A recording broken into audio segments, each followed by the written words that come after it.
So as I said, the most radical thing a woman can do is love her vajayjay. Do you know what I mean? Like, you know, it's like the penis has like the right to stand up for itself all the time. You know what I mean? It's always like rolling around like, you know. The vagina is like a black man in America, just bad rap. Can't win for losing, you know what I mean? It's like fucked up all the time. The penis can, like, you know, it can stand up. I mean, it can spit on people. The more it spits on people, the more people are like, yeah, go penis. The vagina, if it gets a little damp, people are like, ew, why your vagina so wet? It's so wet and nasty. Ew, ew, your vagina so wet. Ew, ew. If it gets a little dry, people are like, what's wrong with you? Your vagina so dry. What's so dry? It's so dry. So, of course, my grandmother, as a kid, she'd be like, don't let anybody touch your vagina, ever. It's kind of harsh. Ever? So,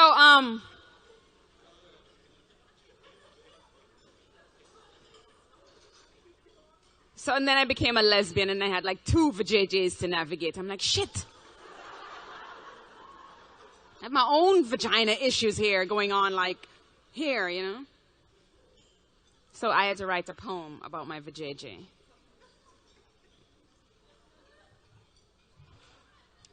Women have always been the center of things beautiful for me. Becoming woman has always been the center of my girlhood. The sum of my thighs, my ankles, even my shoulders were always girl. And when I bled for the first time, I told my best friend, wrapped my secret in her air, assured her that this blood meant that we could make babies. But being a girl in Jamaica in 1980 also meant I had to run faster than my cousin's fingers, farther than his sweaty palms reaching for my hands. My tiny breasts had to be brave against his fury if I refused. One night, I stabbed him, pencil point sliding swift into his flesh. The whole house cried out. And I was so proud of my yellow pencil, point sharp and without fear. My aunt beat me anyways. For making your cousin bleed, she said. And I cried more out of loneliness than anything. The other cousin's name still remains quiet upon my tongue. I only think of him when I'm sad or angry or afraid of things that do not make noises in the dark. Stark raving mad, he showed me his dick, told me, you smell like a woman in that little girl's body. Hips barely budding, he cornered me in the hallway, in the bathroom. And when I bled, I washed quick and quiet. Years later, he still smiles at me. Even now, no apologies are necessary. I was only a girl. No details are ever necessary about what happened to our dress. Quick and quiet, girls learn to wash those details away, bury them under briefs and jeans and cargo pants. Under these panties rests the story of our chochas or twats or bushes that bleed on time. Once a month I am reminded that though I have not yet given birth, I can. My pussy can do something no dick or tomcat can. I dare you to make people without a vagina.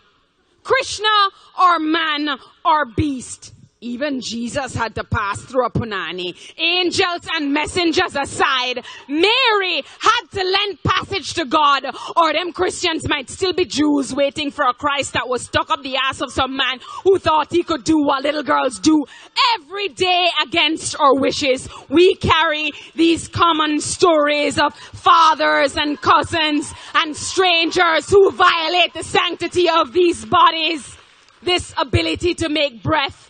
One day, I hope this belly will bloom little miracles called Andrea or Elisha or Alexander.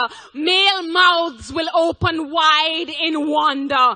and terror at the magic of what vaginas do. Every day, women carry people into being. Every day, I am glad I was born.